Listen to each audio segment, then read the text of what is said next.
یه دفعه به سمتم برگشت. نگاهی به چشمام انداخت و پشتشو به من کرد و شروع کرد به دویدن. با تعجب نگاش کردم و شروع کردم صدا کردنش. اما حتی برنگشت من نگاهی بندازه. همون لحظه صدایی از پشت سرم منو به خودم آورد. برگشتم و با یه مرد مسن با سیبیلای بلند روبرو شدم. رو حسنم رفت. درست حد زده بودم. همش نقشه بود. مدام خودم و لعنت میفرستادم که چطور با اینکه حد زده بودم نقشه است اما خامش شده بودم و دنبالش راه افتاده بودم. دوستای مهربونم، به کانال داستان‌های عاشقانه با سحر خوش اومدید. اگر تا اینجای داستان رو دوست داشتید ممنون میشم با لایک کردن و سابسکرایب کردن ما رو حمایت کنید و همینطور با زدن زنگوله کنار اون اولین نفری باشید که از داستان‌های منتشر شده کانال با خبر میشید. و حالا ادامه داستان.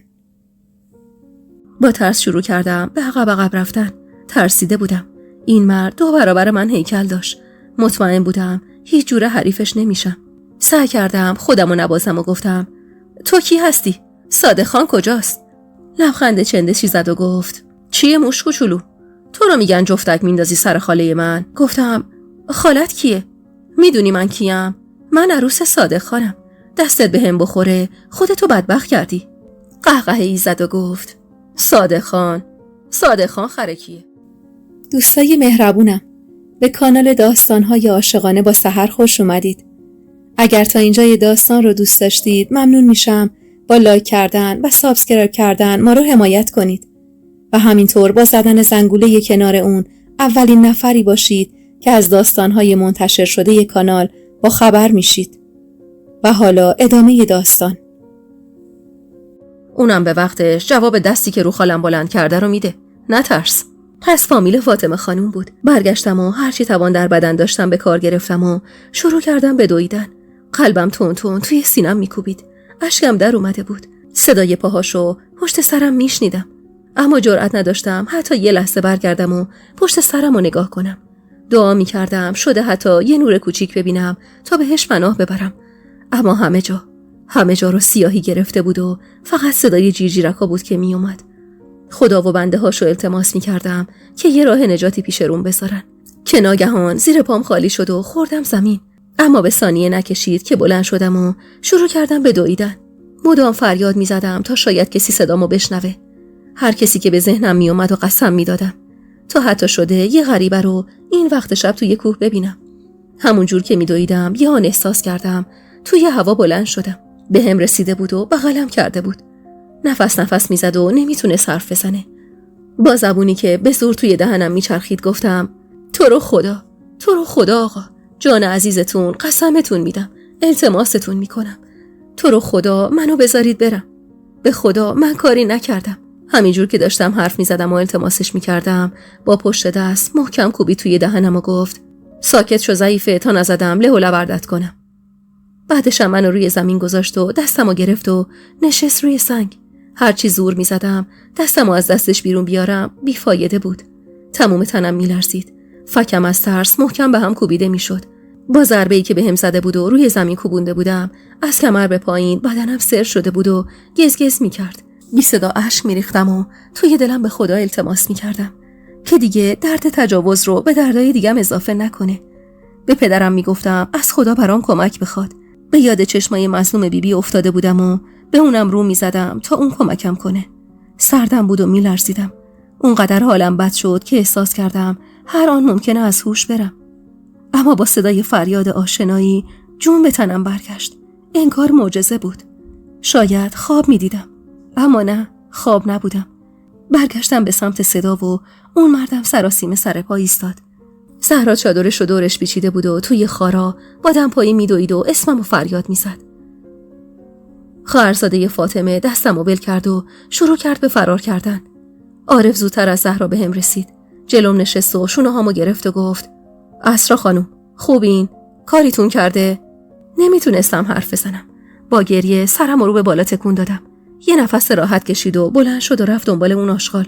به فاصله چند لحظه از اون زهرا نفس زنون نشست کنارم و گفت خانم جان حالتون خوبه؟ همون جور که گریه میکردم خودم رو توی بغلش انداختم. اشکام بی اختیار پایین میریخت و توی بغل زهرا سجه میزدم. فانوسی که دستش بود و کنارش گذاشته بود.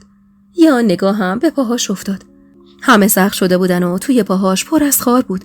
خودم رو روی پاش انداختم و شروع به بوسیدنشون کردم. زهرا تلاش میکرد جدام کنه، اما زورش به هم نمیرسید. زهرا با دیدن این صحنه زد زیر گریه. کمی بعد که نفسم جا اومد گفتم: زهرا، عارف چیزیش نشه، کجا رفت؟ زهرا دماغشو با گوشه چارقدش پاک کرد و گفت: نترس قربون اشکات برم، هیچی نمیشه، الان میاد. با گریه گفتم: زهرا، اگه نمی اومدی بدبخت میشدم. زیر بغلمو گرفت و به سختی بلندم کرد و گفت: مگه میشد نیام خانم جان؟ امروز صبح از برق چشمای کثیف اون هرزه فهمیدم یه چیزی تو سرشه. بلند شد دخترم، بلند شد تا دیر نشده باید قبل از رسیدن اصغر و صادق خان برگردیم امارت. بعدش کمی ازم فاصله گرفت و چراغ فانوس رو گرفت بالا و کمی دور و برش رو نگاه کرد و گفت: آقا عارف نیست، باید راه بیفتیم.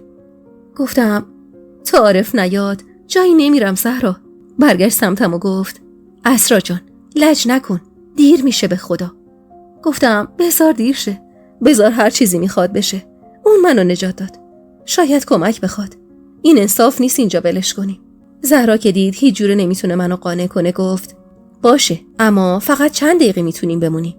چند دقیقه‌ای نگذشته بود که نور چراغ فانوسی رو از دور دیدم. عارف بود که داشت میومد. وقتی رسید زهرا بهش گفت: چی شد مادر جان؟ گرفتیش؟ عارف با صدایی پر از خشم گفت: نه، بی‌ناموس در رفت، ولی شناختمش، میرم به صادق خان همه چی رو میگم. زهرا گوشه ی لباس عارف رو گرفت و گفت: مبادا حرفی از این اتفاق بزنینا، با جفتتونم. فاطمه مارموز از زیر عشق قصر در میره، اون کارشو خوب بلده. من خودم میدونم چی بگم. راه بیافتید بریم. 3 تایی راه افتادیم به سمت عمارت. توی راه رو کردم به عارف و گفتم: آقا عارف، کمکم کن. نگاه غمگینی به هم انداخت و گفت: هر چیزی میخواید بگید خانم، هر کاری ازم بر بیاد براتون انجام میدم. گفتم: آقا عارف، یه سوال دارم. اصغر پسر کیه؟ چشماشو ازم دزدید و گفت: این حرفا چیه میزنید خانم؟ معلومه دیگه. گفتم: آقا عارف، شما میدونی، من مطمئنم از همه چیز خبر دارین. حال و روز منو نمیبینین؟ هر لحظه توی اون خونه منتظر اینم یه بلایی سرم بیارن. تو رو خدا کمکم کنین. عارف گفت: دونستن این که اصغر پسر کیه چجوری میخواد نجاتتون بده؟ گفتم: اصغر بفهمه مادرشو نابود میکنه. گفت: گیریم که اون زنم دست از سرت برداشت. با اصغر چی کار میکنی؟ به چشماش نگاه کردم. سرمو انداختم پایین و به دردام فکر کردم که 1-2 تا نبود و گفتم: باشه آقا عارف، من دیگه اصراری بهتون نمی کنم. همین الانم جونمو شما نجات دادین، آبرومو نجات دادین، اما به خاطر حرمتی که برای پدرم قائل بودین کمکم کنین اصغر همه چیزو بفهمه. همونطور که میرفتیم سرشو پایین انداخت و تا عمارت دیگه هیچ حرفی نزد. نزدیک شدیم زهرا برگشت و گفت: جفتتون گوش بدین چی میگم. اسرا بیقرار پدرش بوده و ما 2 تا رفتیم سر خاک، اما دیر وقت شده و سگ به همون حمله کرده و عارفم دست برغذا رسیده اونجا. فهمیدین چی گفتم؟ هممون همینو میگیم. عارف با تعجب به زهرا خانم نگاه کرد و گفت: زهرا خانم، بذارین حقیقتو به صادق خان بگیم. زهرا گفت: اصلاً تا همین الانشم معلوم نیست اون افعی چی به گوش صادق خان و اصغر خونده. حرف ما رو باور نمی‌کنن. همین که گفتم راه بیافتین. در عمارت باز بود. وارد حیاط شدیم. اصغر و صادق خان و فاطمه و زیور توی حیاط بودن. فاطمه خانم و زیور با دیدن من چشماشون داشت از صدقه در می اومد. ترس توی چشمای زیور موج می زد. اصغر به سمت من پاتون کرد و گفت: کدوم گوری رفته بودی؟ آروم گفتم: آقا، رفتم سر خاک پدرم. گفت: این وقت شب منو احمق فرض کردی؟ با کی داشتی فرار می کردی؟ همون موقع صادق خان صداشو بالا برد و گفت: 1 دقیقه دندون به جیگر بذار ببینم چه خبره. عروس، کجا رفته بودی؟ زهرا جلو اومد و گفت: والا صادق خان، خانوم خیلی بیقراری میکردن برا پدرشون، حالشون خوب نبود. گفتیم بریم سر خاکشون، شاید کمی دلشون باز شه.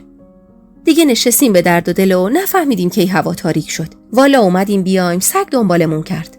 خدا خیر بده آقا عارفو، صدای جیغ و داد ما رو شنیده بود و اومد کمکمون کرد. مگه نه آقا عارف؟ عارف که سرشو زیر انداخته بود زیر لب گفت: درسته صادق خان، من اونجا بودم، اصغر برگشت رو به مادرش و گفت تو که گفتی مطمئنی اسرا فرار کرده، چرا همچین حرفی زدی؟ زهرا با تته بته گفت آقا جان، حتما چون دیر کردیم خانم گمان بد کردن، اشکالی نداره، خدا رو شکر که به خیر گذشت. صادق خان نگاهی به من انداخت و گفت برو داخل اتاق عروس، رنگت پریده. زهرا براش آبغند ببری. به سمت اتاق رفتیم. نفس راحتی کشیدم. باورم نمیشد اون کابوس لعنتی تموم شده و جون سالم به در بردم. دست و پام هنوز گزگز میکرد. روی زمین گوشه اتاق نشستم و گفتم زهرا. گفت جانم خانم. گفتم به نظر صادق خان و اصغر باور کردن؟ نیشخندی زد و گفت اگه باور نکرده بودن الان اینجا ننشسته بودین. دوباره چشمم به پاهای زخمی زهرا افتاد. خونه روشون خوش شده بود و پر از خاک بود. بلند شدم رفتم سمتش و دستشو گرفتم و نشوندمش و گفتم بشین، من الان برمیگردم. و سری بیرون رفتم و زیور رو صدا کردم. زیور با ترس و استرس جلوم ایستاد و گفت بله خانم. گفتم با چه روی هنوز اینجا جلو چشممی؟ تو شرف نداری؟ من چه دشمنی با تو کردم جز اینکه خواهر تو از این جهنم نجات دادم و کاری کردم صادق خان حقوق تو زیاد کنه هان؟ بعدش دستمو بردم سمت چارقدش و جلو کشیدمش و دوی صورتش گفتم قبر خودتو کندی زیور، منو انداختی زیر دست یه گرگ و ولم کردی، کاری که یه آدم حتی با دشمن خودش هم نمیکنه. بشین و ببین چی کارت میکنه. بعدم هلش دادم عقب و ادامه دادم یالا برو برام آب و دستمال تمیز بیار. خودمم رفتم توی اتاق و نشستم جلوی پای زهرا و آروم شروع کردم به در آوردن خارایی که تو پاش رفته بود. زیور آب و دستمالو برام آورد. دستمالو توی آب زدم و آروم روی زخماش کشیدم و همینجور که در حال تمیز کردن زخماش بودم بهش گفتم بمیرم زهرا، چجوری با این خارا را اومدی؟ دست خودم نبود خانم جان. وقتی فهمیدم چی شده فقط میخواستم پیدات کنم. گفتم از کجا فهمیدی زهرا؟ گفت از صبح که بیدار شدم و دیدم فاطمه خانم کبکش خروس میخونه، فهمیدم یه نقشه‌ای داره. عصر بود، هنوز آفتاب تو آسمون بود و غروب نشده بود که زیور خیر ندیده اومد به هم گفت فاطمه خانم کارم داره. گفتم چه کار؟ اخم و تخم میکرد و گفت باید برم پیش خودشون. رفتم به اتاقشون که گفتن انگاری قرار بوده خیاط امروز لباسایی که بهش سفارش داده بودن رو آماده کنه و تا ظهر بفرسته، ولی هنوز نفرستاده. گفتن من برم دنبالش رو ازش بگیرم، اگرم آماده نبود همونجا بمونم تا آماده کنن و بیارم براشون. راستش خانم، بهشون گفتم میشه زیور رو به جای من بفرستید؟ چون که صادق خان سپردن من اسرا خانومو اصلا تنها نذارم. اما یهو عصبانی شدن و گفتن کارت به جایی رسیده که رو حرف من حرف میزنی؟ اگه میخواستم زیور رو بفرستم پی تو نمیفرستادم. چی بگم خانم جان؟ گفتم پس با اجازه شما من برم به اسرا خانم اطلاع بدم و بعدش برم. که با داد و بیداد گفتن خودم بهش میگم، یا الان میری یا خودم کاری میکنم که از این عمارت بیرونت کنن. منم اینو که شنیدم فهمیدم قطعاً کاسه زیر نیم کاسه است. واسه همین با عجله پاتوند کردم و رفتم دنبال خیاط. اما خیاط روحشم خبر نداشت و گفت اصلا فاطمه خانوم پارچه‌ای برا دوختن بهش نداده. همون موقع دویدم سراغ عارف. شانس آوردم توی ده بود. تا عارفو خبر کنم و برگردم دیدم زیور دوون دوون داره میاد سمت عمارت. با عارف گفتم یه گوشه پنهون بشه و توی دید نباشه. خودمم پاورچین پشت سر زیور راه افتادم. که تا رسید بلافاصله رفت تو اتاق فاطمه خانوم. همونجا گوش وایسادم و فهمیدم ماجرا چیه. چون زیور داشت براش تعریف میکرد شما رو کجا ول کرده و میگفت امکان نداره تو اون سیاهی شب از اون جاده بتونید جون سالم به در ببرید. سری برگشتم پیش عارف و براش ماجرا رو تعریف کردم. دیگه هر دوتاییمون راه افتادیم به سمت روستای بالا. اما هرچی می اومدیم هیچ خبری از شما نبود، اونم تو اون سیاهی شب، تا اینکه بالاخره صدای داد و بیدادتون رو از دور شنیدیم. اما اینو بهتون بگم خانم جان، همش خواست خدا بود که تو اون سیاهی شب تونستیم شما رو پیدا کنیم. نمیدونید چقدر نظر و نیاز کردم تا به شما رسیدیم.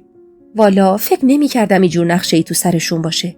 فکر می کردم مثل همیشه میخواد حرسشو با کتکی فوشی حرف و حدیثی چیزی خالی کنه.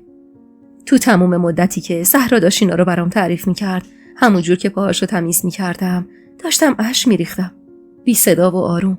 حرفاش که تموم شد سرمو بلند کردم و به چشماش نگاه کردم. چشمای اونم پر از اشک بود. دستاشو بوسیدم و گفتم زهرا، تو زندگیمو، تو آبرومو نجات دادی. امیدوارم خدا به دلت نگاه کنه. لبخند مهربونی روی لباش نقش بست و گفت وظیفه‌م بوده خانم جان. شما عین دختر نداشتم میمونی. خوب یادمه. اون شبو تا خود صبح پلک روی هم نذاشتم. همش کابوس میدیدم. و به این فکر میکردم که اگه زهرا و عارف به دادم نرسیده بودن الان تو چه شرایطی بودن. صبح اول وقت از اتاقم بیرون اومدم و سمت مطبخ باتون کردم و گفتم زهرا جلو اومد و صبح خیری گفت و حال و احوالمو پرسید. گفتم من خوبم. پای تو چطوره؟ خندید و گفت ای خانم جان خوبه خدا رو شکر. گفتم کی خونه است؟ گفت چطور مگه خانم؟ صادق خانم و فاطمه خانم خونن اما اصغر آقا نیست. گفتم باشه و به سمت مطبخ رفتم. زیور در حال انجام کارا بود. روبروش ایستادم و با اکراه برگشت سمتم و سلام زیر لبی بهم کرد. گفتم صبحانه صادق خان رو آماده کن. گفت بله خانم دارم آماده میکنم ببرم. گفتم لازم نکرده تو ببری، خودم میبرم. بعدشم ایستادم و به کار کردنش نگاه کردم و گفتم تا امروز تحملت کردم زیور، چون دلم برا پدر و مادر پیرت میسوخت، اما بدون اگه قدرتشو داشتم تو و فاطمه رو یه لحظه دیگه هم اینجا تحمل نمیکردم. اما هر لحظه منتظر باش کارتو ازت بگیرم و بری و دیگه هیچ وقتم نتونی برگردی اینجا. همونطور که داشت صبحونه صادق خان رو آماده میکرد زیر لب گفت خانم جان والا من نمیفهمم چی میگید شما. من که کاری نکردم.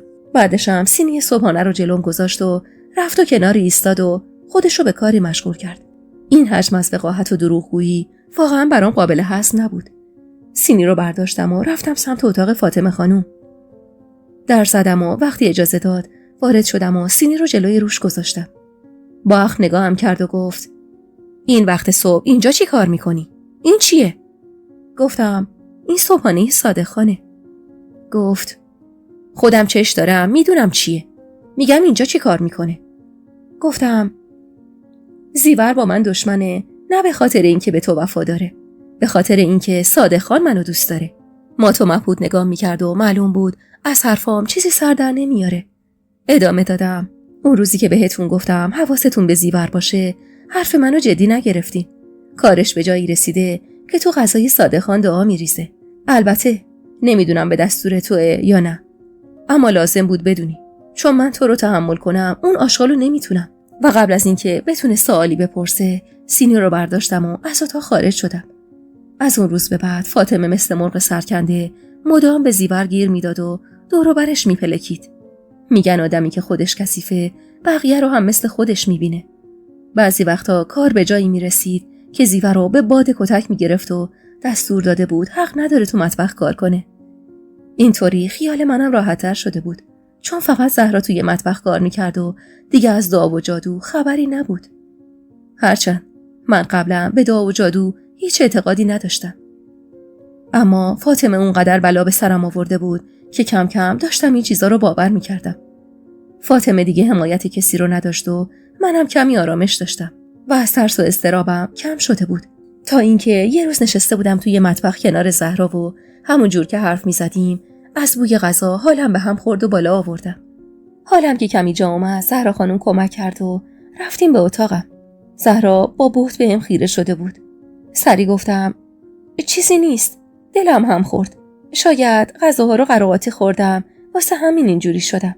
زهرا سری تکون داد و بلند شد که از اتاق بیرون بره، اما این دستون دست میکرد. کمی بعد آهسته گفت میگم خانم، اگه یه وقت به امید خدا باردار بودی نباید کسی بفهمه. با حرفی که زهرا زد از ترس پشت تنم تیر کشید. من نمیخواستم از اصغر باردار بشم. اصلا من چه حال و روز خوشی توی این زندگی داشتم که بخوام یه بچه رو هم بدبخت کنم.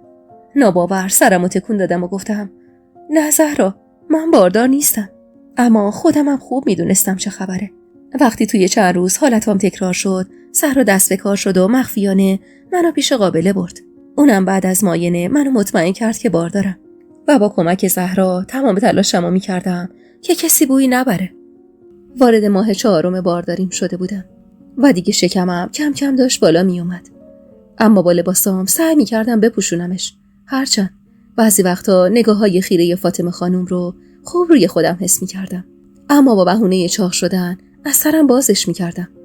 اونم به هم سرکوف می‌زد که از بس خوردی و خوابیدی و هیچ کاری نکردی داری چاق میشی. ولی من هیچ توجهی به حرفاش نمی‌کردم. توی یکی از همون روزا یه روز صبح با صدای جیغ و داد از خواب پریدم.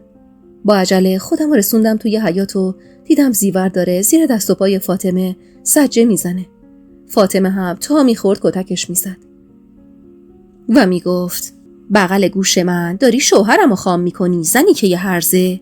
زیور میگفت. زیورم با التماس و گریه ازش خواهش میکرد اونو نزنه. تا چشمش به من افتاد گفت مار تو آستینم پرورش دادم. رفتم این پتیاره رو تو اتاق صادق خان کشیدم بیرون. داشت واسه من دعا و جادو جاساز میکرد. با تعجب بهش نگاه کردم که شروع کرد به قسم خوردن و گفت کاش بام قطع میشد نمیرفتم اتاق آقا. والا بلا به هر کی میپرستید قسم. من دعا و جادو جا به جا نکردم. یه تیکه کاغذ لوله شده افتاده بود گوشه یه اتاق. اونو گذاشتم سر جاش. اصلا رفته بودم اتاقو تمیز کنم. نمیدونم اون مال کی بود افتاده بود. ای کاش دستم میشکست و اون کاغذ رو از رو زمین بر نمیداشتم. به خنده افتادم. اونقدر از این کارا کرده بودن که خودشونم نمیدونستن مال کیه. زیور ادامه داد اسرا خانم تو رو خدا شما با درمیونی کنید. نگاهی بهش انداختم و یاد بی‌پناهی چند ماه قبلم توی اون ظلمات شب افتادم. چشمم رو به فاطمه دوختم و گفتم فاطمه خانم چند ماه پیش بهت گفته بودم اما شما جدی نگرفتی. هر چی باشه صادق خان هر چقدر محکم باشه بالاخره یه مرده. روش ننوشته چی پیش میاد. خودتو تو درد سر ننداز و بیرونش کن. فاطمه همون جور که داشت زیور رو کتک میزد با غیظ گفت تو لازم نکرده نظر بدی. بیرونش میکنم. پس چی فکر کردی؟ میذارم اینجا راست جلوم بگرده و شوهرمو از چنگم در بیاره؟ زیور به دست و پای فاطمه خانم افتاده بود و میگفت خانم جان تو رو خدا بهم رحم کنین. پدر و مادر پیرم درآمدی ندارن. منو از کار بیکار نکنین. خواهش میکنم. بعدم به سمت من اومد و جلوی پام نشست و گفت اسرا خانم به خدا اگه توی روستا بپیچه آبرو برام نمیمونه. شما یه کاری کنید. سرد و بیروح بهش نگاه کردم و گفتم چند ماه پیش تو حیثیت منو نشونه گرفتی. من آبرو نداشتم. بعدشم با پا کنارش زدم و رد شدم. فاطمه خانم با خشم و غضب اومد سمتش. همونجور که موهاشو میکشید کشون بردش در عمارت و از اونجا پرتش کرد بیرون و در عمارت رو محکم بست. بعدم غرغر کنان رفت توی اتاقش. اما من دلم طاقت نیورد. سری برگشتم اتاقم و از توی گنجه اون مقدار پولی رو که از عیدی صادق خان و اصغر داشتم به زهرا دادم و گفتم ببره بهش بده. چند روزی از رفتن زیور گذشته بود و تقریباً آرامش عمارت رو فرا گرفته بود. روزا میگذشتن و شکم من دیگه کامل مشخص شده بود که حاملم. یه روز صبح اصغر بهم گفت اسرا حس میکنم حامله‌ای. اما من خودم رو زدم به اون رو و گفتم نمیدونم اصغر آقا. میخواید قابل خبر کنید. اونم ذوق زده دوید بیرون و مادرش رو صدا کرد. تا اومدم بلند بشم برم بهش بگم که فعلا چیزی نگه کار از کار گذشته بود و فاطمه خانم دم در روبروش ایستاده بود و میگفت چه خبره؟ چرا اونقدر سر و صدا رو انداختی اصغر؟ گفت مادر فکر کنم اسرا بارداره. چشم و ابروی فاطمه خانم بالا پرید و گفت یعنی چی که بارداره؟ من که هرچی بهش میگم میگه چاق شدم.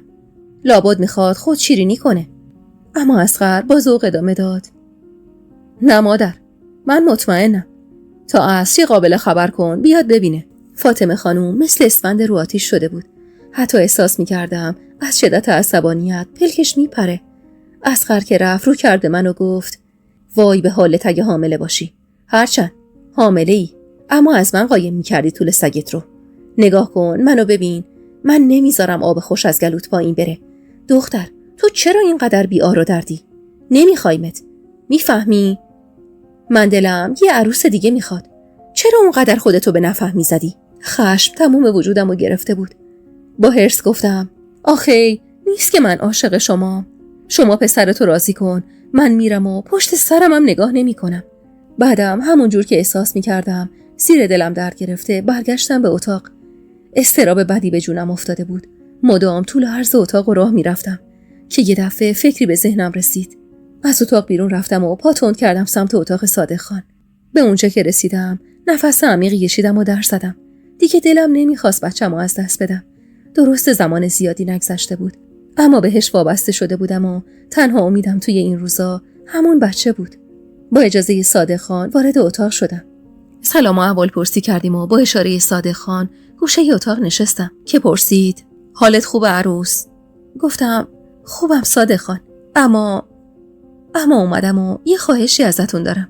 امیدوارم مثل همیشه کمکم کنین. ابروهاشو بالا داد و گفت چی شده عروس؟ سرمو انداختم پایین و با خجالت گفتم صادق خان، من فکر میکنم حامله باشم.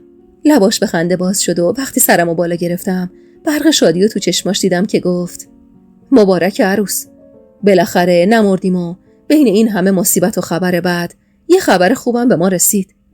لب باز کردم و گفتم اما صادق خان، من میترسم دوباره مثل دفعه قبل شه. گفت نترس عروس، من مراقبتم. میدونم صادق خان، ازتون ممنونم. شما وقتی توی عمارتید همیشه مراقبم و من با خیال راحت اینجا زندگی میکنم. اما وقتی شما نیستید معلوم نیست چی پیش میاد. صادق خان سرشو پایین انداخت و به علامت تأسف تکون داد و گفت دخترم، من که نمیتونم خونه نشین شم. میگی برات چی کار کنم؟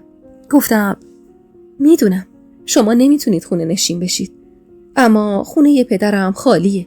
تو رو خدا شما اصغر رو راضی کنید من چند ماهی با زهرا برم اون خونه زندگی کنم. بچم که صحیح و سالم به دنیا اومد قول میدم برگردم همینجا پیشتون. دستی توی موهاش برد و گفت آخه مردم چی میگن؟ گفتم صادق خان، اون روزی که بچه یه روزم رو با دستای خودم خاک کردم مردم کجا بودن؟ فقط یه داغ اضافه شد روی دل من. صادق خان، تا عمر دارم کنیزیتون رو میکنم، اما این دلخوشی رو از من نگیرید. چند لحظه ای سکوت بینمون برقرار شد و بعد گفت این چه حرفیه دخترم؟ بیراه هم نمیگی؟ باشه، بذار شب با اصغر حرف بزنم ببینم چطور میشه.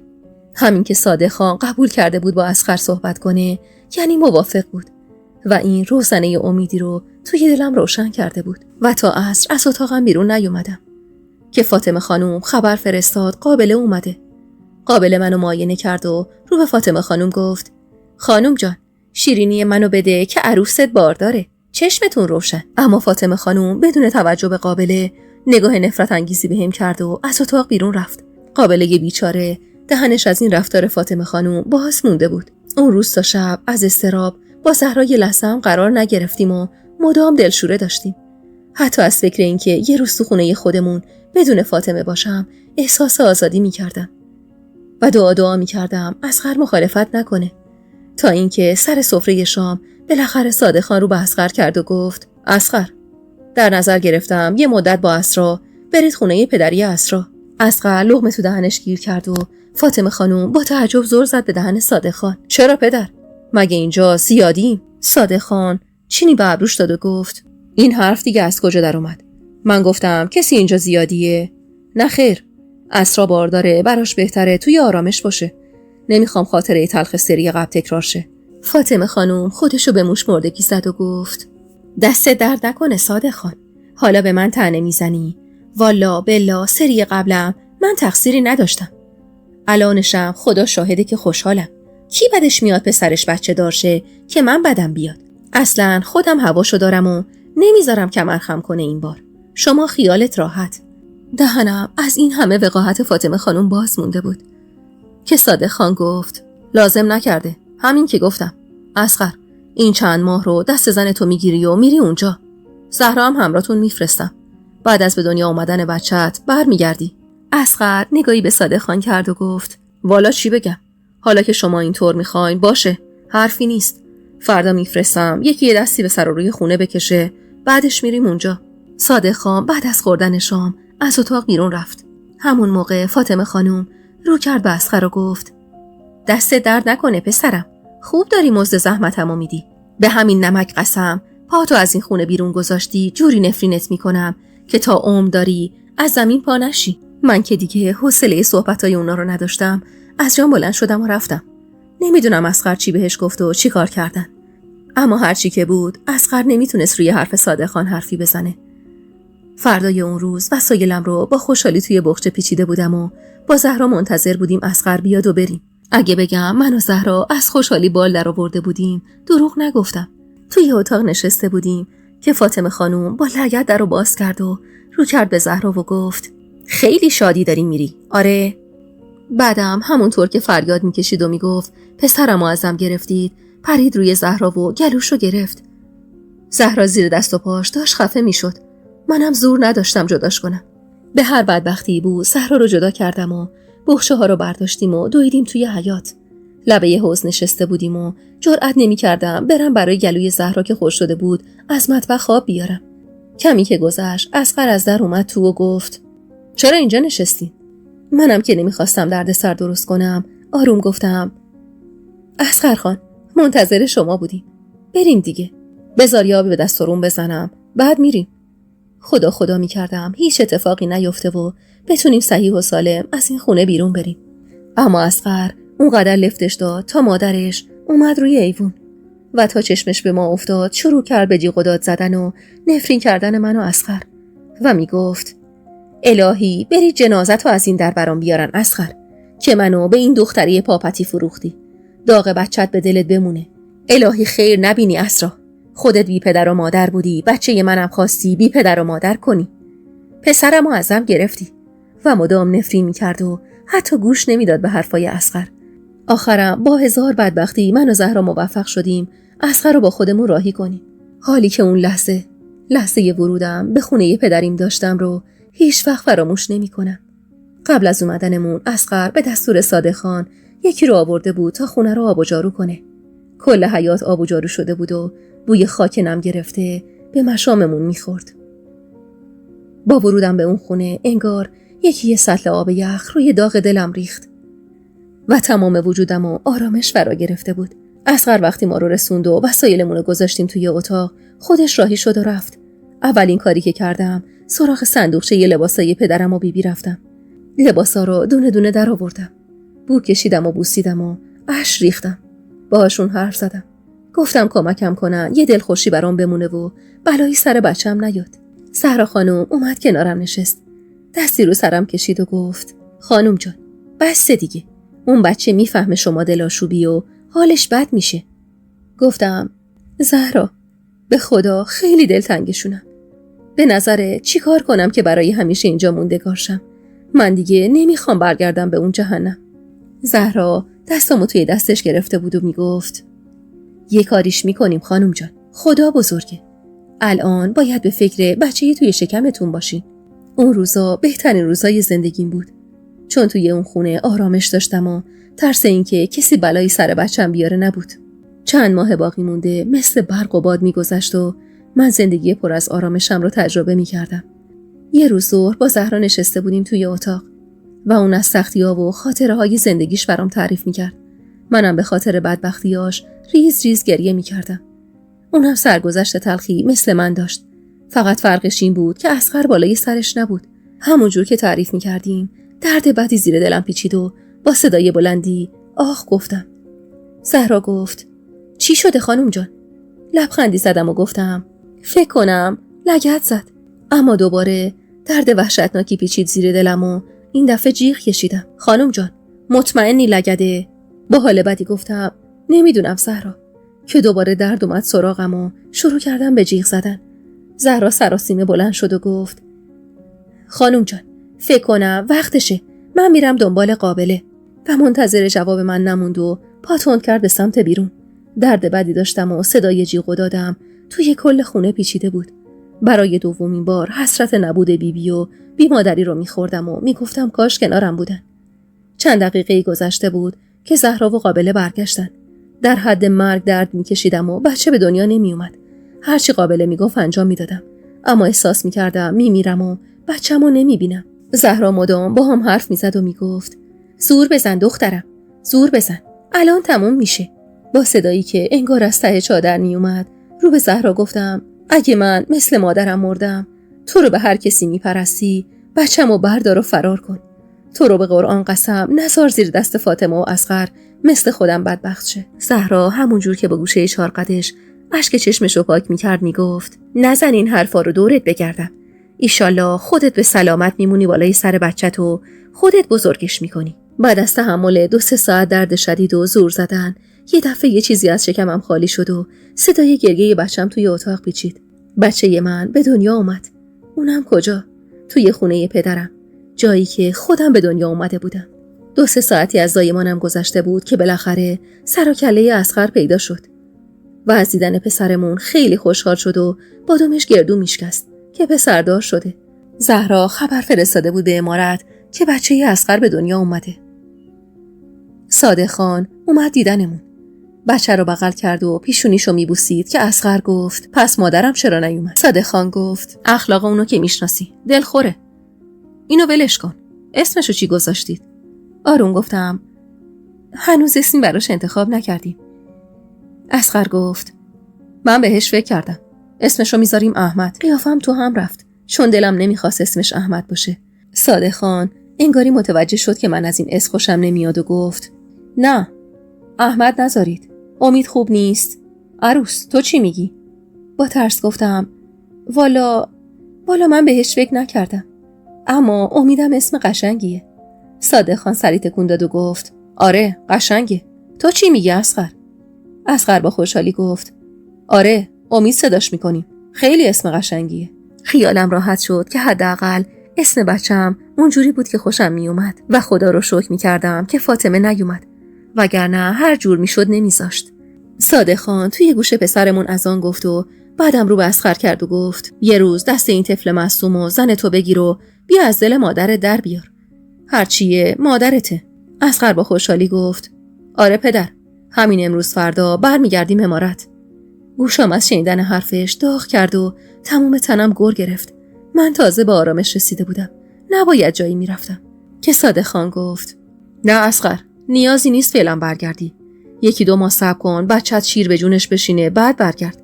هنوز حرف صادق خان تموم نشده بود که سری گفتم آره صادق خان، ما همین فردا میایم دستبوسی فاطمه خانم، ولی بیایم اونجا بچه است، آزار و اذیت داره، گریه شبونه و وقت و بی وقتم یه طرف.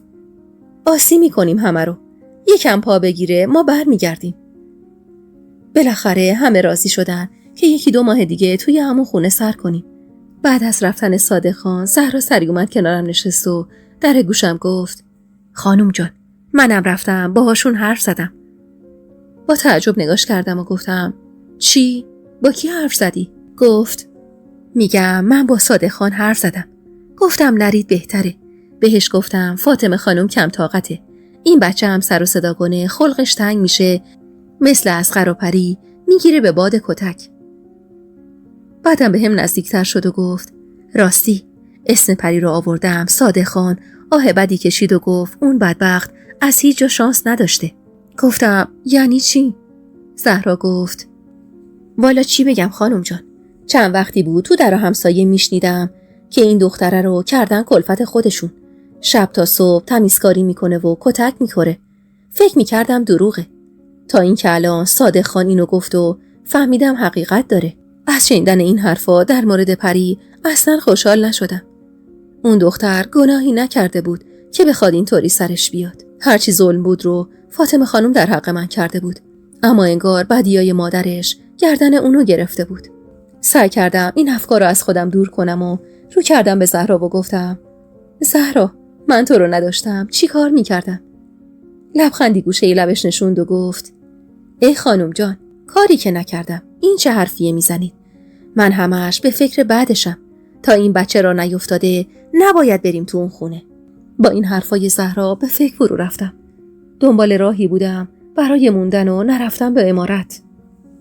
بعد از اون شب چند باری رفتیم امارت، اما هر چقدر میرفتیم فاطمه خانم خودش رو توی اتاقش حبس میکرد و به همه میگفت نمیخوام نه اصغر رو نه زن و بچه‌ش رو ببینم. 1-2 ماهی گذشته بود و روزای خوشم تو خونه پدرم بود. اصغر هنوزم اذیت‌های شبونش رو داشت، اما دیگه خبری از پر کردنای فاطمه و کتک زدناش نبود.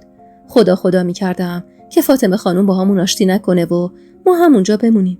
امید اونقدر پسر آروم و شیرینی بود که همیشه لباش میخندید و خیلی کم پیش میومد بیقراری کنه. بیقراریاشم فقط موقعی بود که گرسنه نمیشد. جونم به جونش بسته بود و حتی 1 ثانیه هم رهاش نمیکردم و هر لحظه خدا رو به خاطر وجودش شکر می‌کردم. تا اینکه یه روز خدمتکار عمارت اومد در خونه آقامو گفت فاطمه خانوم میخواد ببینتمون. وای که چه حالی شدم. سراسیمه و سردرگم بودم. زهرا هر کاری میکرد نمیتونست آرومم کنه. آخه خودشم حال و روز بهتری از من نداشت. به هر بدبختی بود منو کمی آرومتر کرد و رفت سمت امید بچم. اونو توی بغلش گرفت و گفت یالا خانوم، یالا باید بریم. گفتم کجا بریم زهرا؟ گفت بریم پیش سید. باید یه چشم و نظر برای این بچه بگیریم. یه جای دیگه هم باید بریم. سریع آماده شدم و راه افتادیم توی روستا و رفتیم سراغ سید. معلوم نمیشد حرف بزنم. زهرا به سید گفت آقا سید، یه دعای چشم برای این بچه بنویس و بده بزنیم به لباسش. بعد از گرفتن دعا از سید ازش خداحافظی کردیم و سمت یه خونه که درش باز بود رفتیم. اونجا رو خوب میشناختم. همه میشناختن. دعا نویس روستا بود. زهرا رو کرد من و گفت خانوم جان، صورتتو بپوشون و برو اون ور وایسا. شما تو نیا. نمیخوام بشناسنت. گفتم چی کار میخوای بکنی زهرا؟ گفت میخوام برای این بچه یه دعای باطل بگیرم. گفتم زهرا حق نداری بچه منو ببری اون تو. و امیدو از بغلش گرفتم و راه افتادم. زهرا دنبالم میدوید و میگفت اسرا نکن دخترم، این بچه جون منم هست. من براش بد نمیخوام. مطمئنم فاطمه یه غلطی کرده. اون کینش کینه شطوریه. فکر کردی الان مونده اونجا این بچه رو ببینه؟ نه به خدا، اون یه نقشه ای داره. گفتم هرچی هست من نمیذارم بچه 2 ماهم قاطی این گند و کثافت کاریا بشه. سید براش دعای چهرسخت نوشته. تو هم نگران نباش زهرا، خدا که دیگه بچه‌مو ازم نمیگیره. بعدشم امیدو بهش نشون دادم و گفتم ببین این بچه رو، آخه کی دلش میاد حتی اشک از چشمای این بیاد، چه برسه بخواد بلایی سرش بیاره. زهرا اما دیوونه شده بود و یقمو گرفت توی دستش و گفت یادت رفته لعنتی؟ یادت رفته بچه توی شکمتو چقدر راحت کشت؟ اسرا به ولای علی قسم، یه تار مو از سر امید کم بشه من و تو هر دوتامون میمیریم. نکن، بذار من این بچه رو ببرم. اما من بی توجه به حرفش راه افتادم سمت خونه و زیر لب گفتم کسی حق نداره این بچه رو دعا و جادو کنه. رسیدیم خونه و زهرا با هم سرسنگین شده بود. شب که اصغر اومد با ترس و لرز بهش گفتم که مادرش میخواد ببینتمون. اصغرم با خوشحالی گفت باشه، فردا میریم. الان خستم. از صبح تا حالا سر زمینا بودیم. تا صبح کنار امید دراز کشیده بودم و چشم ازش بر نمی داشتم. دلشوره عجیبی به جونم افتاده بود. دقیقاً همون حال هوایی که روزای آخر کنار بیبی داشتم. اما سعی می کردم افکار منفی رو از خودم دور کنم.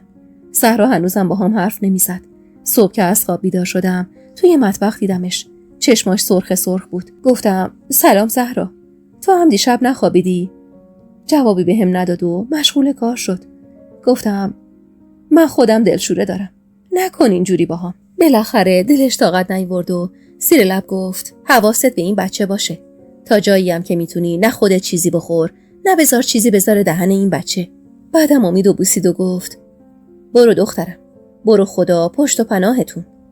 با بغض آماده شدم و با اصغر راهی عمارت شدیم که کاش هیچ وقت پامو به اون عمارت نمیذاشتم. از در که وارد شدیم یاد تموم خاطرات وحشتناکی افتادم که اینجا داشتم. وارد اتاق مهمون شدیم. به صادق خان که بالای اتاق نشسته بود سلام کردیم. امیدو بوسید. فاطمه که کمی اونورتر نشسته بود سریع از جاش بلند شد و اومد سمت من و امیدو توی چشم به هم زدن از بغلم بیرون کشید و شروع کرد به قربون صدقه رفتن و رو کرد من و اصغر و گفت فقط به خاطر این بچه بخشیدمتون. من سرمو پایین انداختم و اصغر کمی حرف زد. چشم از امید بر نمی داشتم و دلشوره عجیبی داشتم. هرچی پذیرایی کردم به توصیه زهرا هیچی نخوردم. قیافه موذی خدمتکار جدید فاطمه منو میترسون. کاش گور میشدم و چشم از امید بر نمی داشتم. یه لحظه رومو برگردوندم سمت صادق خان که ازم سوالی پرسیده بود. همین که میخواستم جوابشو بدم صدای جیغ و گریه امید باعث شد برگردم. همون لحظه فاطمه خانوم دستشو از دهن امید بیرون آورد. هول کردم و دویدم سمت بچم. یه ساعتی اونجا نشسته بودیم. اما اضطراب تموم وجود منو گرفته بود. همش به امید نگاه میکردم که لحظه ای آروم میشد و بعد دوباره گریه رو از سر میگرفت. نمیدونم بچه چه شده بود. فقط دلم میخواست سریعتر برگردیم خونمون. فاطمه خانم با بدجنسی و پوزخند گفت خب اسرا خانم، به سلامتی کی بچه و نوامو برمیگردونی؟ صادق خان همونجور که چپ چپ نگاش میکرد رو به من گفت اسرا دخترم، دیگه کم کم برگردید همینجا پیش ما. دلم میخواد بزرگ شدن امیدو ببینم. هول شده بودم و نمیدونستم چی بگم که اصغر به جای من جواب داد آره پدر، منم همین فکر رو کردم. دیگه الان امید حسابی جون گرفته. خودم هم دوست دارم اینجا بزرگش کنم. هیچ حرفی نزدم. اونقدر حواسم پی بیقراری امید بود که فقط میخواستم برگردم خونه. برگشتیم و با ترس و استرس دویدم سمت زهرا و گفتم زهرا بیا به دادم برس. امید همش بیقراری میکنه. زهرا که معلوم بود دلنگرون ما بوده سریع امیدو از بغلم گرفت و گفت چی شده؟ این بچه هیچ وقت گریه نمیکرد. چرا اینطوری شده؟ گفتم زهرا به خدا خودم دیدم انگشتش رو دهن بچم بود. اما تا نگاش کردم سریع انگشتش رو کشید بیرون. زهرا نگاه وحشت زدش رو به چشمم دوخت و گفت حرف منو زمین زدی اسرا. خدا کنه تاوان سختی ندیم. تا شب دور و بر بچه جون کندیم. اما اون خیلی بیقراری میکرد. امید من جز به وقتای گرسنگی اصلا بیقراری نمیکرد و مدام خنده رو لباش بود. هر جور شده بود اون شبو به صبح رسوندیم. اونقدر امید بیقراری میکرد که حتی اصغرم نتونسته بود بخوابه و کمکمون میکرد. صبح که شد بعد از رفتن اصغر به سر زمین زهرا دوید اومد تو اتاقمون و امیدو برداشت و گفت من این بچه رو میبرم. میخواد خوشت بیاد میخواد بدت بیاد. همون جور که گریه میکردم گفتم منم میام. گفت نمیخواد بیای. اونا تو رو میشناسن. کسی میبینتت برامون بد میشه. و بلافاصله پا تند کرد و از در حیاط خارج شد. مثل مرغ سرکنده دور خونه میچرخیدم. 1 ساعت برام اندازه 1 سال گذشت. تا صدای در رو شنیدم پا برهنه دویدم سمت زهرا و گفتم چی شد؟ با چشمای خیس بهم نگاهی کرد و گفت هیچی. براش دعای باطل گرفتم باید توی آب بریزیم و حمامش کنیم. گفتم چی گفت؟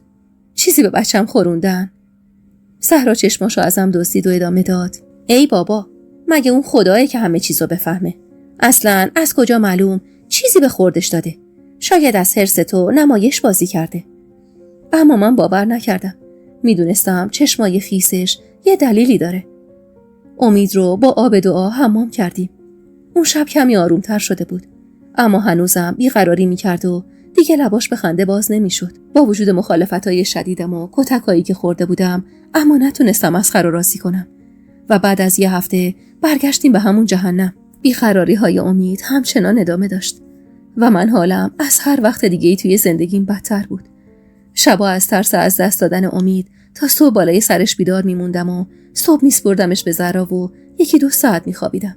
فاطمه خانوم بازم دور از چشم صادق خان اذیتم میکرد و تو گوش اصغر میخوند من عرضه بچه داری ندارم. اون روزا زندگی خیلی بهم فشار می آورد و خنده های امید تنها دلخوشیم بود که ازم گرفته شده بود و جاشو به گریه داده بود. من هنوزم نفهمیده بودم فاطمه خانوم چی به بچم خورونده که از این رو به اون رو شده. با زهرا مدام حواسمون بود توی غذامون چیزی نریزن و من هر بار فاطمه خانوم سمت امید می اومد حتی پلکم نمی زدم. شب و روز دعا می کردم امید خوب شه. چند باریم حکیم ده رو آورده بودیم بالا سرش، اما اونم چیزی تشخیص نداده بود و می گفت بچه سالمه. گاهی وقتا اونقدر گریه می کرد که کبود می شد. می ترسیدم بچه‌مو از دست بدم. 4 ماهی بود از بودنمون توی اون عمارت نحس می گذشت. توی اون مدت عارف رو هم ندیده بودم و به خاطر نگفتن قضیه پدر اصغر از دستش ناراحت بودم. از وقتی هم حامله شده بودم فکر کردم بهش رو قدغن کرده بودم. بالاخره مادر شده بودم و دلم نمیخواست آدم خطاکار و بدی باشم. یادم یه روز صبح با دلشوره بدی چشم باز کردم. نگاهی به امید که خوابود کردم و دستاشو بوسیدم. بعدش رفتم سمت مطبخ و گفتم زهرا، سلام خانم جان، بیدار شدی؟ آره زهرا، اما نمیدونم چرا توی دلم رخت میشورن. گفت خیر انشالله، امید کجاست؟ گفتم بالاست، بچم خوابه. لقمه ای از زهرا گرفتم و دویدم طرف اتاق و دیدم امید چشماش بازه. نگاهی به من کرد و برای اولین بار توی اون چند ماه لبخندی بهم زد. با تعجب بهش نگاه کردم. بغلش کردم و گفتم جانم مادر، قربون اون خنده هات برم که ازم دریغشون میکردی. اشکام پشت هم میومد و خدا رو شکر میکردم که بالاخره بچم خندیده. امید کمی بازیگوشی کرد. بعدش هم شیر خورد و دوباره خوابید. با خوشحالی دویدم سمت زهرا و گفتم زهرا کجایی؟ بیا که امید امروز خندید. اصلا بیدار شد، دیگه گریه نکرد. زهرا با خوشحالی اومد سمتم و گفت راست میگی خانم جان، خدا رو 1000 مرتبه شکر. اما اون شادی لحظه‌ای بود. تا خود شب دلشوره امونمو بریده بود. ته دلم یه چیزی هی خالی و پر میشد. حتی اصغر و صادق خانم که برگشتن من آروم نگرفتم و نمیدونستم دلیلش چیه. شب اصغر اومد توی اتاق و رو کرد به من و با عصبانیت گفت تو اصلا بلد نیستی بچه داری کنی. این بچه صبح تا شب داره گریه میکنه. معلوم نیست دردش چیه. معلوم نیست گرسنه نگهش میداری، کهنشو عوض نمیکنی. چه بلایی سر این بچه میاری که یه لحظه آروم و قرار نداره. اون روز زهرا خانم بهم گفته بود که صبح فاطمه در گوش اصغر وزوز میکرده. پس اینا رو بهش میگفته. گفتم اصغر خان، من صبح تا شب دارم دور این بچه مثل پروانه میچرخم. امید همه جون و زندگی منه. این چه حرفیه؟ والا که شبا چشم به هم نمیزنم از ترس. مگه آدمیزاد با اولاد خودشم دشمنی میکنه؟ اما اصغر بی توجه به حرفای من صداشو لحظه به لحظه بالاتر میبرد و میگفت تو ازم این کارا رو میکنی. تو میدونی مادرم امیدو دوست داره، میخوای گریه‌ش رو ببینه اذیت شه. اون پدر آشغال تو، بی پدر سوختت، هیچ یادت ندادن. تو رو انداختن تو زندگی من تا بدبختم کنی. جدیداً وقتی اصغر صداشو میبرد بالا، تمام بدنم شروع به لرزیدن میکرد. چشمام از شنیدن اسم بی و پدرم خیس اشک شده بود. امید از صدای فریادش گریه میکرد. به التماس افتاده بودم که صداشو پایین بیاره. آخرم با لگد و سیلی هرسشو خالی کرد و از اتاق رفت بیرون. با صورت سرخ نشستم و امیدو توی بغلم گرفتم. سرمو روی صورتش گذاشتم و گفتم گریه نکن مادر، گریه نکن. من دلم به خنده های تو خوشه. تو رو خدا سالم بمون. بزرگ شو. پشت و پناه هم شد. نذار دیگه این آدم کتکم بزنه. تو مرد منی قربونت برم. اونقدر برات نقشه ها دارم. اگه برات زن گرفتم نمیذارم آب توی دل هیچ کدومتون تکون بخوره. بعدم زور زدم توی چشمای پسرم و گفتم امیدم، یعنی من اونقدری زنده میمونم که عروسی تو رو ببینم. صورتمو به صورتش چسبونده بودم و دونه های اشکم روی صورت بچم میریخت و از روی لپای خوشگلش سر میخورد پایین. از شدت گریه بیحال شده بودم. دراز کشیدم و امیدو به خودم چسبوندم. نیمه های شب بود که در اتاق باز شد. اول فکر کردم اصغره، اما خوب که دقت کردم دیدم اصغر نیست. اما من قامت این مردو خوب میشناختم. چند بار چشمامو باز و بسته کردم. باورم نمیشد. رو کردم بهش و با صدای لرزون گفتم پدر تویی؟ گریون بود. کنارم نشست. سرمو توی دستاش گرفت و بوسه‌ای به پیشونیم زد و گفت سلام دخترم. گفتم خیلی دلتنگتون بودم. چرا گریه میکنین؟ امیدو ببینین، نوه شماست. ببینین چقدر نازه. امیدو از بغلم گرفت و همون جور که میبوسیدش گفت باید ببرمش بابا. هول کردم. سعی کردم امیدو از دستش بگیرم، اما دور و دورتر میشد. گفتم کجا میری پدر؟ امید رو به هم بده. خواهش میکنم بچه‌مو بده. کجا میبریش؟ پدرم همون جور که اشک میریخت نگام کرد و گفت طاقت بیار دخترم. خدا بزرگه. نمیتونستم از جام تکون بخورم. شروع کردم به جیغ زدن. اونقدر جیغ زدم که از صدای خودم از خواب پریدم. عرق کرده بودم و دستام یخ بسته بود. یاد خوابی که دیده بودم افتادم و سری با دست دنبال امید گشتم. کنارم دراز کشیده بود. نگاهی به صورت زیباش انداختم. چقدر شیرین خوابیده بود. دستی روی صورتش کشیدم و چند تا صلوات فرستادم و توی صورتش فوت کردم و دوباره خوابم برد. دمدمای صبح بود و هنوز آفتاب نزده بود که بازم به خاطر خواب پریشونم چشمامو باز کردم. احساس کردم دستم به یه چیز سرد خورد. برگشتم و دیدم امیدم یخ کرده. مثل برق گرفته ها از جا پریدم. حال اون روزمو خدا سر هیچ کس نیاره. صورت بچم کبود شده بود. حتی جرئت نمی کردم بهش دست بزنم. با صدای لرزون صداش می کردم و می گفتم امید مادر. دستمو به سمتش بردم. چند بار تکونش دادم اما هیچ حرکتی نمی کرد. دیوونه شده بودم. جیغ می زدم و تکونش می دادم که در اتاق باز شد و زهرا و صادق خان سراسیمه وارد شدن. با دیدنشون گفتم صادق خان، امید سردشه، بیدار نمیشه. زهرا فریاد کشید یا ابوالفضل و دوتایی دویدن سمت امید. از حال رفتم. اما وقتی چشمامو باز کردم همه دورم بودن. امیدو صف بغل کرده بودم و هیچ صدایی نمیشنیدم. میفهمیدم صورتم از اشک خیس شده اما هیچ صدایی ازم در نمی اومد. امید توی بغلم بود و چشمم به فاطمه بود که روی پاش میکوبید و گریه میکرد. خوب میدونستم همه ی حرکاتش نمایشه. زهرا و چند تا از خدمه زن کنارم نشسته بودن و اصرار میکردن جیغ بزنم. اما من حتی نداشتم بلک بزنم. هنوز باورم نشده بود. فکر میکردم همش خوابه و از این خوابشون بالاخره بیدار میشم. اما این خواب منو تا پای قبرستون کشید. بچم توی بغلم بود و دورم پر از آدم. پارچه سفید رو از صورت قشنگش کنار زدم. لبامو به صورتش چسبوندم و زمزمه کردم تو هیچ جا نمیری پسرم. تو قول دادی پناه مادرت بشی. قراره دامادت کنم. خوابیدی مادر جان؟ خسته ای؟ قربون چشمای درشتت برم.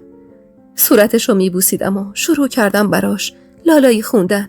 صدام از گریه میلرزید و لالایی میخوندم. اطرافم صدای گریه ها بالاتر رفته بود. نوه خانه روستا مرده بود و همه داغ بودن. کم کم فهمیدم چه بلایی سرم اومده. دست زهرا رو گرفتم و گفتم زهرا، من خواب نیستم. یعنی من بیدارم. امید که نمرده. امید رو به سمتش گرفتم و با حقیق گفتم زهرا، امیدو بیدار کن، گرسنشه. من و اصغر دیشب دعوامون شد. اصغر کتکم میزد. بچم از خواب پرید و گریه میکرد. واسه همین با هم قهر کرده. تو رو خدا بیدارش کن. بچم گرسنه نمونه. وسط حقیقام جیغ میزدم و فریاد میکشیدم و دوباره امیدو از دست زهرا گرفتم و به سینم چسبوندم و فریاد میزدم امید، تو رو خدا منو رها نکن. من چی کار کنم با داغ تو؟ خدایا، تاوان چی رو داری از من میگیری؟ هر کسی هم میخواست امیدو ازم بگیره اجازه نمیدادم. صادق خان اومد سمتم و کنارم نشست و گفت اسرا دخترم، بچه گناه داره، بده به من. نگاهی به چشمای سرخ صادق خان انداختم و گفتم صادق خان، تو رو خدا، تو رو قسم میدم به جون عزیزت، به اینا بگو برن. امید من سالمه. التماست میکنم نجاتش بده. تو رو خدا منو از این خواب بیدار کن. به پاش افتادم و گفتم اگه امید مرده منو هم کنارش خاک کن. تو رو خدا بچه‌مو ازم نگیرید. با هر جمله من صدای گریه جمعیت بالاتر میرفت. با وجود جیغایی که کشیدم و زور زدنم برای ول نکردن امید، بچه‌مو به زور ازم جدا کردن و توی قبر کوچیکش گذاشتن. و تا به خودم اومدم چیزی جز خاک جلوی روم نبود. جمعیت رفته رفته کمتر میشد. زمانی که همه رفتن و فقط خودمون موندیم، روی خاک بچم افتادم و از ته دل گریه میکردم و رو به زهرا میگفتم زهرا، من بدبخت شدم. دیگه کمرم صاف نمیشه. چرا اینقدر مصیبت دیدم؟ مگه من چند سالمه که باید اینقدر داغ عزیز ببینم؟ اما زهرا فقط گریه میکرد. تا نزدیکای ظهر گریه کردم و بعدش به اصرار زهرا از خاک پسرم دل کندم. از قبرستون پایین می اومدیم که چشمم به خاک حسن خورد. قسم خورده بودم هیچ وقت سر خاکش نرم. اما رفتم و کنار قبرش نشستم و با گریه نالیدم حسن، هنوز منو نبخشیدی؟ کاش می مردیم و هرگز به اون خونه نمی رفتیم. شاید تو الان زنده بودی. شاید من زن اصغر نمی شدم. شاید امیدم الان زنده بود. حسن، چرا منو حلال نمی کنی؟ کاش من به جای تو مرده بودم. حسن، بیبیم مرد، پدرم مرد، بچه ها مردن. تو رو قسم به خاک احمدت حلالم کن. از خدا بخوا منو بکشه و راحتم کنه. من دیگه طاقت این مصیبت رو ندارم. تو بگو چه کار کنم با داغ دلم. روی قبرش افتاده بودم و زجه می زدم و حلالیت می گرفتم. زهرا به زور از روی خاک حسن بلندم کرد. سر قبر بیبی و پدرم رفتم. به یاد خوابی افتادم که اون شب دیده بودم. سر قبرشون ازشون خواستم منو هم ببرم پیش خودشون و مراقب پسرام باشن. زهرا زیر بغلمو گرفته بود و داشتیم از قبرستون خارج می شدیم که 2-3 تا زن که حواسشون به ما نبود داشتن حرف می زدن. صداشون به گوشم خورد که می گفتن حکمت خدا چیه نمیدونم، این دختر چقدر مصیبت دیده. اون یکی می گفت ای داد سغرا خانم، کل روستا می دونن امارتیا دارن تاوان پس میدن. اون همه دختری که اون اصغر بی‌ناموس بی‌عفت کرد، بدیایی که اون فاطمه دیو صفت در حق مردم این روستا کرد، بالاخره باید یه جایی تقاص پس میدادن دیگه. بایدم یکی یکی بچه‌های صحیح و سالمش بمیرن. بله سغرا خانم، بدی کردن جواب داره. والا من که از دیدن ماتم اون امارتیا شاد میشم. چه دخترایی که به جای عروس شدن بدبخت شدن و از زندگی بی‌نصیب موندن. تموم تنم از شنیدن حرفای اون زن آتیش شد. با عجله به سمتش رفتم. 4 قدش رو کشیدم و روی تنش افتادم. زهرا و بقیه زنا سعی می‌کردن منو جدا کنن، اما زورشون نمی‌رسید. فریاد می‌زدم و می‌گفتم سنیچه ی آشغال، بچه‌های من از گل پاکتر بودن. هیچ می‌فهمی داری چی میگی؟ تو تقاص این حرفو کجا می‌خوای پس بدی؟ اصغر فاسق روستا بوده. چرا باید نوزاد من که حتی به حرف نیومده تاوان بده؟ توی صورتش می‌زدم و جیغ می‌کشیدم. به سختی منو از روش جدا کردن. همون جور که زهرا کشون منو می‌برد، برگشتم بهش نگاه کردم و گفتم ایشالله هر کسی به خاطر کثافتکاری اصغر بچه‌های منو نفرین کرده، چنان بلایی به سر زندگی خودش بیاد که مرغای آسمون به حالش گریه کنن. امیدوارم روزی سر خاک توف اندازم که دیگه اسم بچه‌های پاک منو به زبون نجست نیاری. زهرا به هر بدبختی بود منو از قبرستون خارج کرد و برگشتیم به عمارت، به اون جهنمی که سفره نهار برای اهالی روستا توش بند شده بود. توی اندرونی عمارت همه زنان نشسته بودن و سر زده بودن به فاطمه و چشم ازش بر نمی داشتم. از نگاه‌های من عصبی شده بود و لباش سفید شده بود. همه متوجه شده بودن غیر عادی بهش نگاه میکنم و زیر گوشه هم پش پش میکردن. زهرا اصرار میکرد بهش نگاه نکنم، اما دست خودم نبود. انگاری چشمامو قفل کرده بودن روی صورت فاطمه. چند باری صدای حقیق گرگش رو بلند میکرد که بقیه فکر کنن خیلی داغ داره و من نگرانشم، واسه همین نگاش میکنم. سر سفره حتی نتونستم یه قلوب آب بخورم، اما فاطمه برای ظاهرسازیم که شده بود به زور و اصرار شروع کرده بود لقمه گرفتن واسم. همه که رفتن به اتاقم رفتم و زهرا رو صدا کردم. اومد تو اتاق و گفت بله خانم جان. گفتم اون روز وقتی رفتی پیش دعانویس چیا بهت گفت؟ رنگ به رنگ شد و سرش انداخت زیر و گفت چی باید بگی خانم جان؟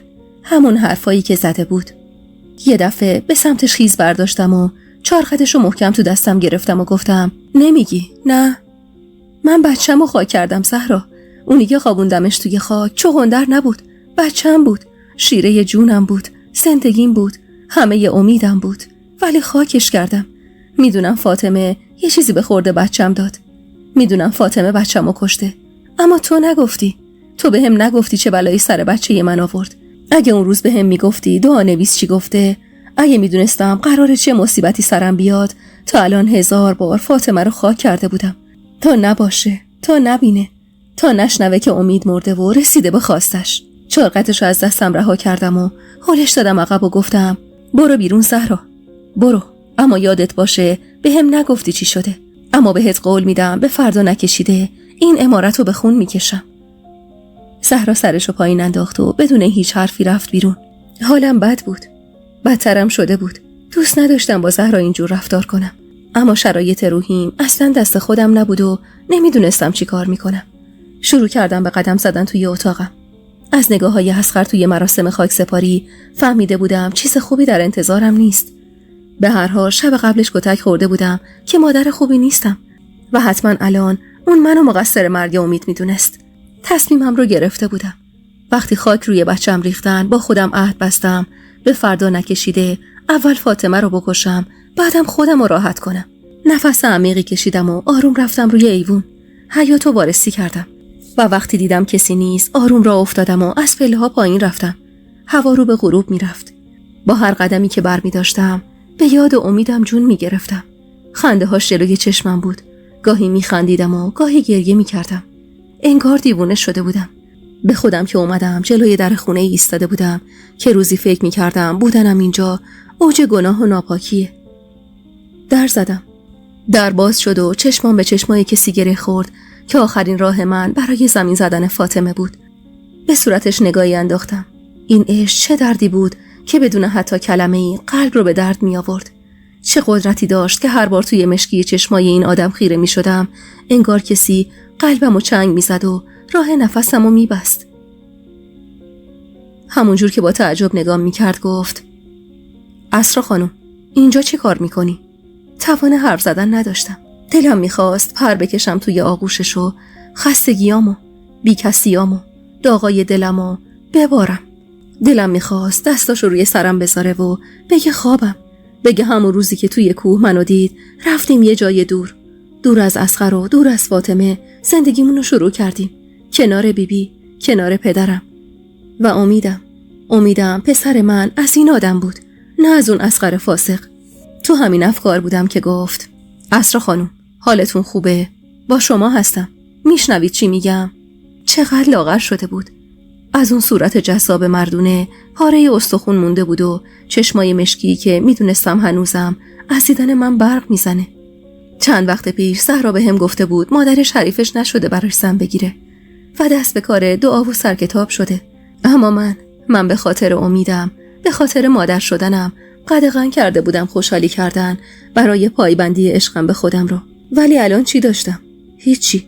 امید رفته بود و من هنوز داخل خونه قاتل بچم نفس میکشیدم. تو همین افکار بودم که با صداش که میگفت: اسرا خانم. به خودم اومدم و گفتم: پسرم مرد. آروم گفت: صبح سر مراسم بودم. تسلیت میگم. غم آخرتون باشه. زمزمه وار گفتم: تا روزی که فاطمه خانم زنده است من غم آخری ندارم. متعجب نگام میکرد که ادامه دادم: بچه‌مو کشت.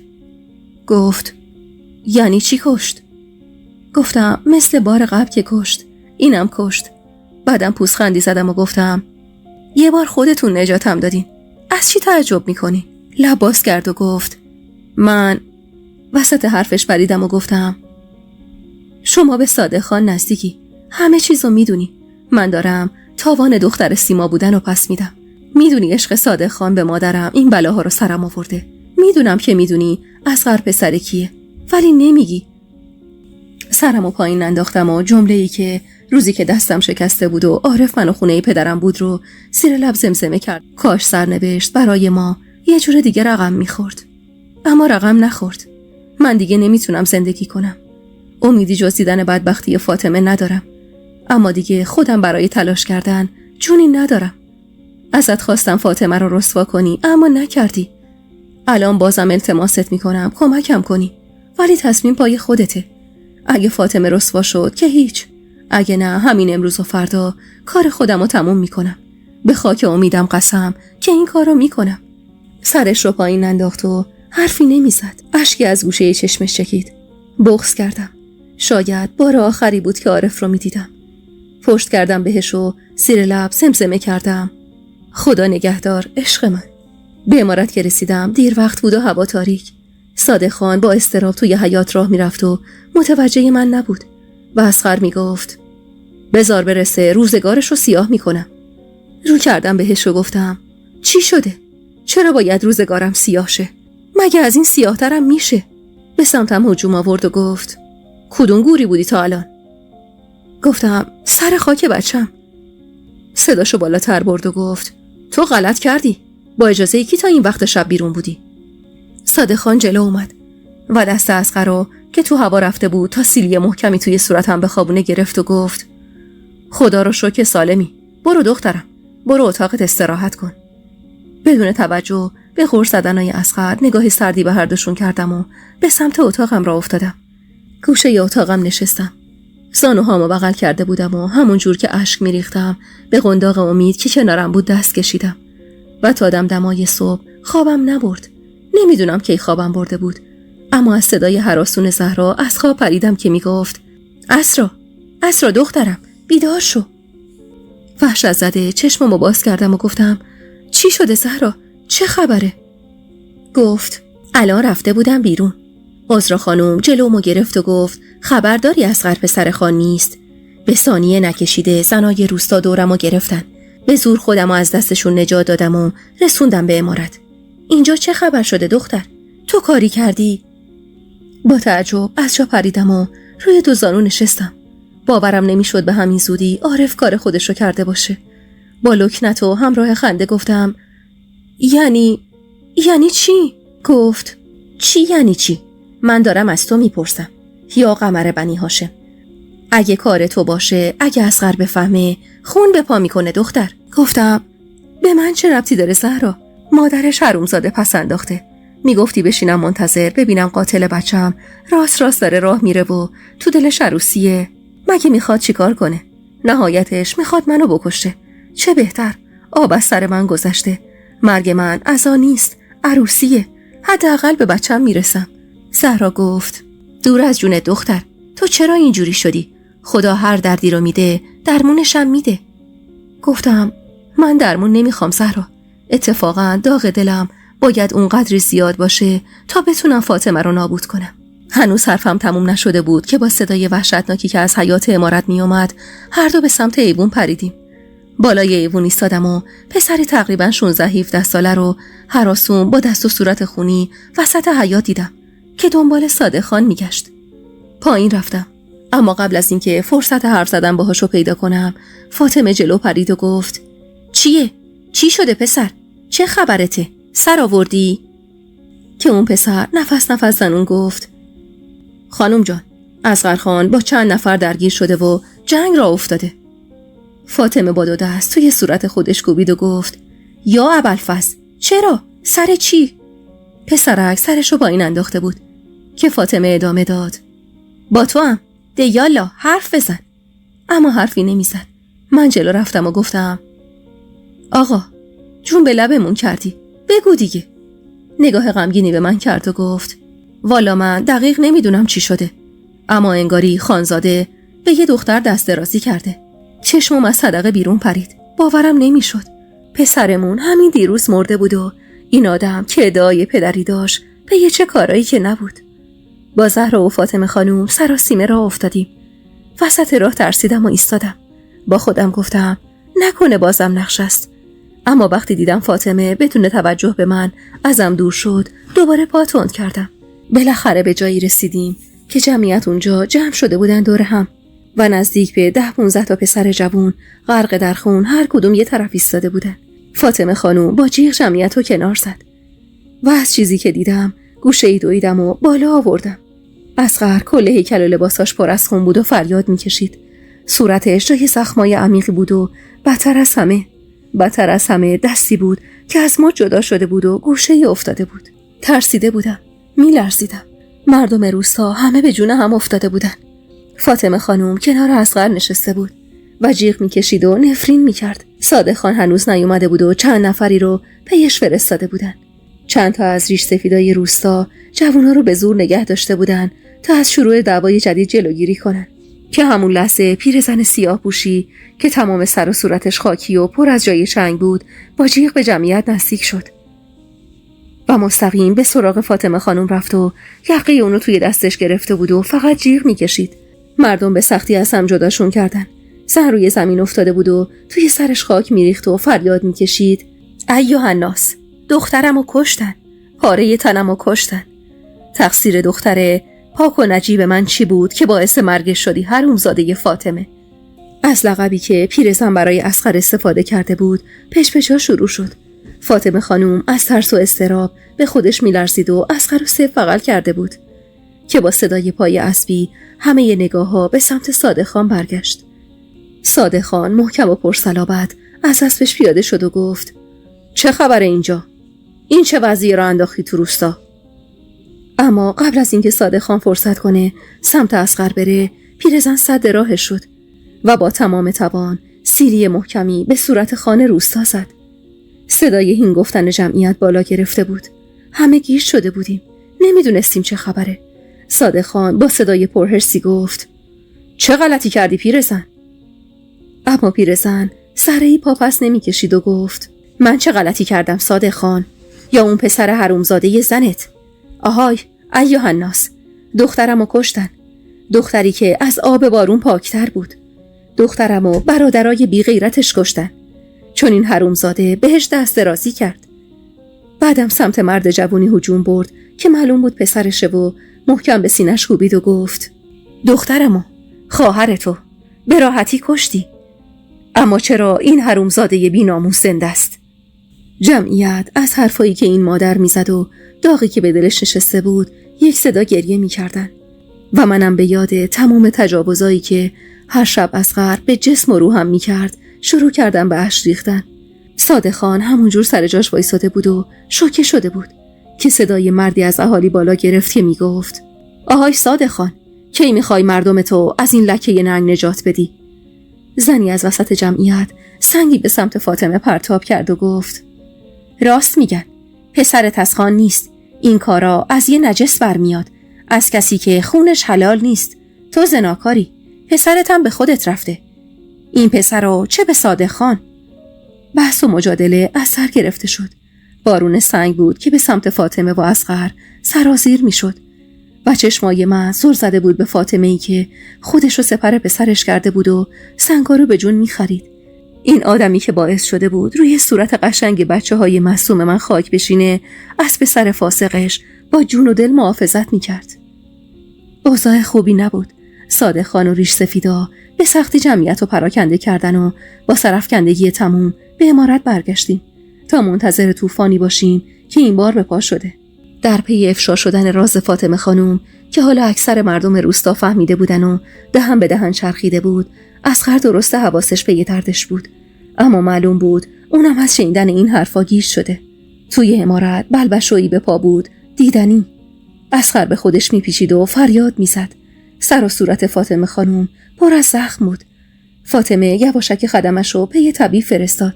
صادق خان به سمت اصغر رفت و گفت پسر یه بی‌ناموس، بدبختمون کردی.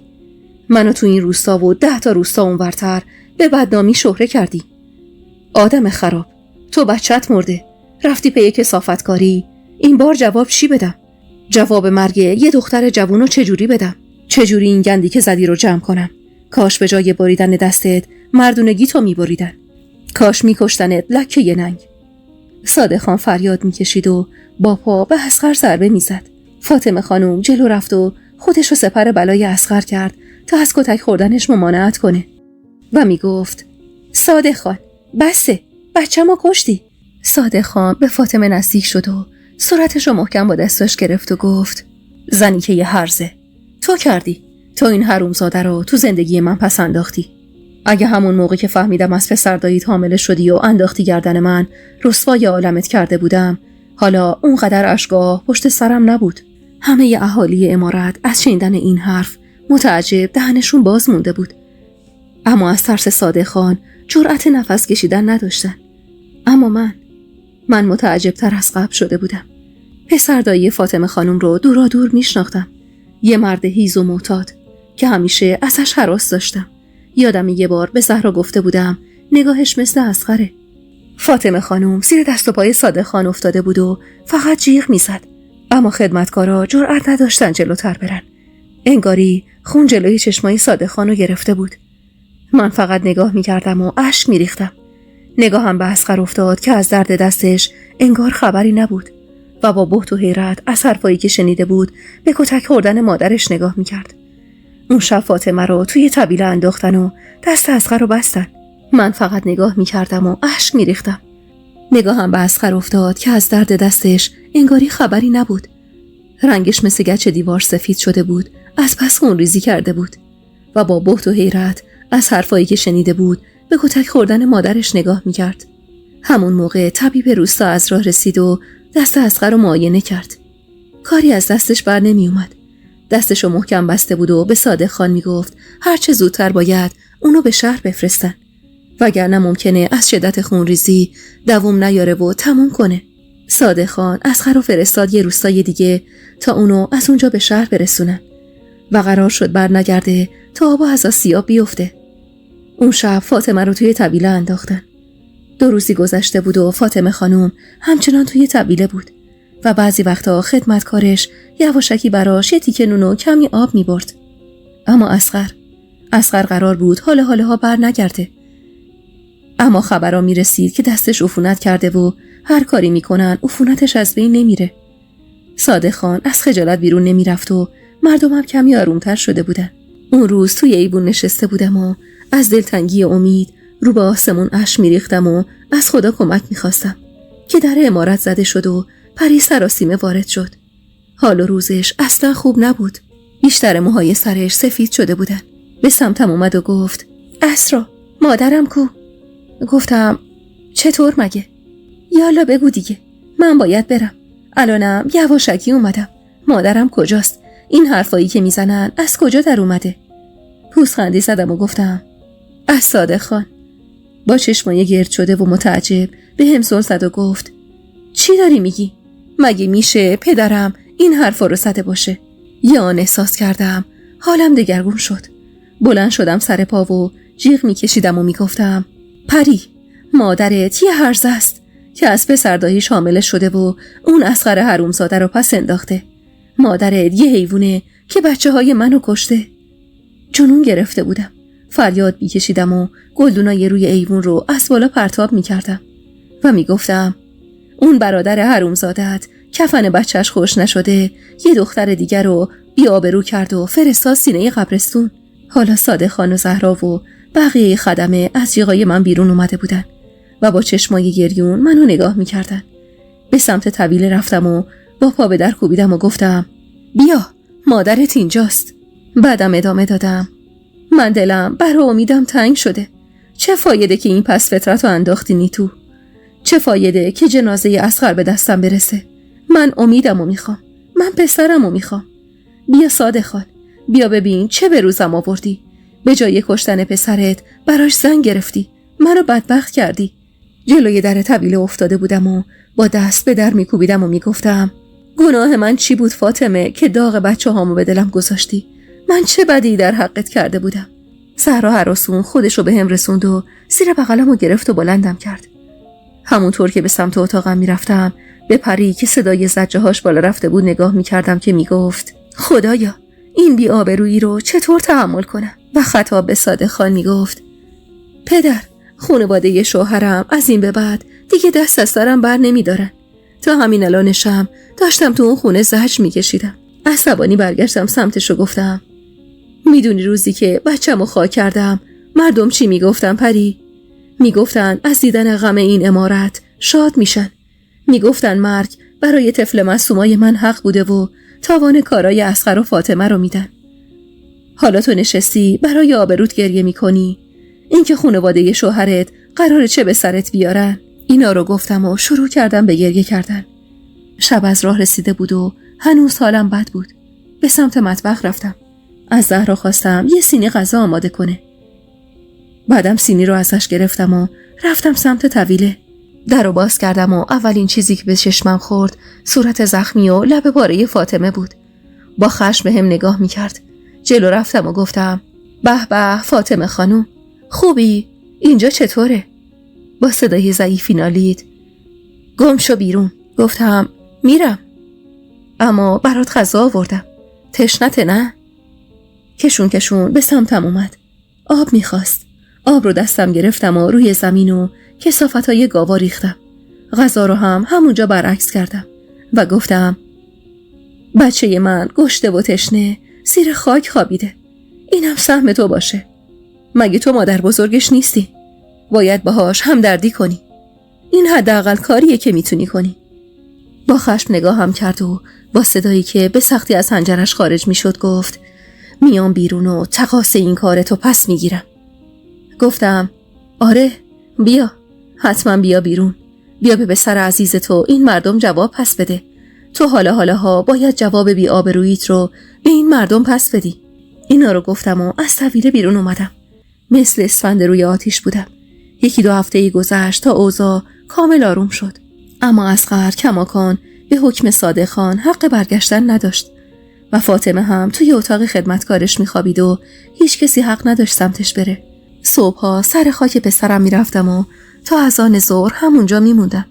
هر کسی منو میدید باورش نمیشد این همون اسراست. جز پاره استخون روی تنم گوشتی نمونده بود. موهام یه شب سفید شده بود و زیر چشمام گود و سیاه. اون روزم مثل همیشه سر خاک نشسته بودم که صدای عارف منو به خودم آورد. سلام عصر خانم. چشمای بی فروغم و بهش دوختم و سری به نشونه سلام تکون دادم. زیر لب گفت حالتون خوبه؟ گفتم هیچ دردی ازم دوا نکرد. چی گفتید عصر خانم؟ گفتم بلایی که سر فاطمه اومد و میگم. شما به همه گفتید. سرشو پایین انداخت و گفت. اول شک داشتم که بگم. دلم برای صادق خان میسوخت. با مادرم حرف زدم و بلاهایی که سرت اومده بود و گفتم. اون هنوزم خودشو مقصر میدونه که نتونسته نجاتت بده. اونقدر توی گوشم خوند که راضی شدم. اما نذاشتم بگم. خودش تو در و همسایه به همه گفت و بعدم همه جا پیچید. بعدشم که گند اصغر در اومد. درست دردی ازم دوا نکرد. اما حداقل الان نمیتونه توی عمارت اذیتم کنه. عارف گفت عصر خانم شما به من یه قولی داده بودی. یادتونه؟ قول دادین قوی باشین. خدا هر دردی بده درمونشو هم میده. اینقدر خودتون رو اذیت نکنید. از جا بلند شدم و بدون توجه به حرفش گفتم ممنون که کمکم کردی و به سمت عمارت راه افتادم. وقتی رسیدم صادق خان بالای ایوون نشسته بود و با دیدن من گفت عصرا دخترم بیا اینجا بشین کارت دارم. رفتم بالا و کنارش نشستم. بعد از چند لحظه سکوتو شکست و گفت نمیدونم گناهم چی بود که سرنوشتم این شد. من عرضه نداشتم مراقبت باشم. شرمندتم. شرمنده خودتو پدر و مادرتم. حلالم کن دخترم. هرچی مال و اموال داشتم به نام تو پری کردم. اگه روزی مردم بردار و از اینجا برو هر جا میتونی بجز این روستا. اشکام که روی گونه‌هام سرازیر شده بود و با دست پس زدم و گفتم کجا رو دارم برم صادق خان؟ همه ی عزیزام توی قبرستون این روستا خاک شدن. صادق خان سکوت کرده بود و هیچی نمی گفت که در زدن و مرد جوانی داخل اومد. رو به صادق خان سلام کرد و گفت صادق خان اصغر خان دستش عفونت کرده. حالش خیلی بده. میخواد شما رو ببینه. صادق خان از سر جاش بلند شد و فریاد زد غلط کرده میخواد منو ببینه. من سر جنازش هم نمیام. برو اینو بهش بگو. مرد جوان گفت اما صادق خان یون حرفش برید و گفت اما و اگر نداره. حتی اگه مردم در این خونه رو نزنید. برو بهش بگو طلاق زنش رو هم همین روزا میگیرم. میخواد ننگ باشه یا هرچی مهم نیست. دیگه حق برگشتن به این خراب شده رو نداره. مرد جوان با شنیدن حرفای صادق خان بدون هیچ حرفی از سر عمارت خارج شد.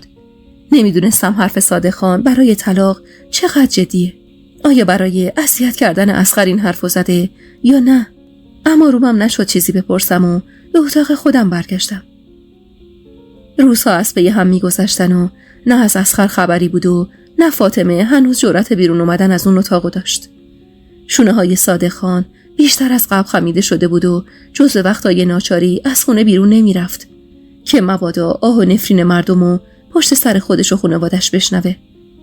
شبا کابوس اون دختر رو می دید و روزا به من التماس می کرد حلالش کنم. هر چقدرم تقلا می کردم که کمتر خودشو مقصر بدونه، اما اون روز به روز بدتر و بدتر می شد. حقم داشت. اونقدر مردم روستا پشت سرشون حرف می زدن و طعنه و کنایه می زدن که حالش رو بدتر می کردن، که اجازه نمی دادن عذاب وجدان و غمی که روی دلش نشسته بود کم رنگتر بشه. 4 ماهی از اون اتفاقات تلخ گذشته بود که یه روز صبح با صدای جیغ و فریاد زهرا از خواب پریدم. اول فکر می کردم خواب می بینم، اما وقتی مطمئن شدم پی صدا دویدم و به جلوی در اتاق صادق خان رسیدم. در اتاقش باز بود. زهرا توی صورتش میکوبید و کنار جسم بیجون صادق خان نشسته بود. تمام تنم یخ بست. با ترس جلو رفتم. نگاهی به صورت سرد و لبای یخ بسته صادق خان انداختم. نیاز نبود کسی حرفی بزنه. اونقدر این صحنه رو دیده بودم که میفهمیدم صادق خانم منو ترک کرده و رفته. آخرین امیدم، آخرین تکیه‌گاهم منو ترک کرده بود و رفته بود. زهرا رو فرستادم تا سید و عارف رو خبر کنه. دستای صادق خان رو گرفتم و برای مظلومیتش، برای عشق نافرجامش، برای تمام سختیایی که تحمل کرده بود آروم اشک میریختم. گوشه 4 قد مادرم از زیر بالش پیدا بود و من حسرت خوردم برای سرنوشتایی که به دست فاطمه خراب شد. اشکام میبارید که با صدای لرزون و ناباور فاطمه به خودم اومدم. تو آستونه در ایستاده بود و میگفت چی شده اسرا؟ برگشتم به سمتش. نگاش کردم. شاید اولین باری بود که فاطمه را اونقدر بدبخت و مستحصل میدیدم. حتی بدبخت‌تر از روزی که دست اصغر رو بریده بودن یا روزی که توی طویله انداخته بودنش. تمام بدنش میلرزید و به صادق خان نگاه میکرد. زیر لب گفت اسرا، صادق چشه؟ نگاه سردی بهش کردم و گفتم دق کرد. از دست کارای تو و اون جونوره دق کرد. 4 قد مادرم رو از زیر بالش بیرون کشیدم و به سمتش دویدم و با حرص فریاد زدم ببین، خوب نگاه کن، ببین چه کار کردی. ببین به خاطر یکینه همه رو نابود کردی. همه مردن، همه رفتن. ببین چه حسرتی به دلش گذاشتی. این 4 قد مادرمه. خدا ازت نگذره فاطمه. تو چجور میخوای تقاص پس بدی؟ چجور؟ فریاد میزدم ولی فاطمه انگار چیزی نمیشنید. بازانو جلوی پام روی زمین افتاد و شروع کرد به جیغ کشیدن. احساس میکردم خون از گلوش بیرون میاد. صورتش رو چنگ میزد و موهاشو میکشید.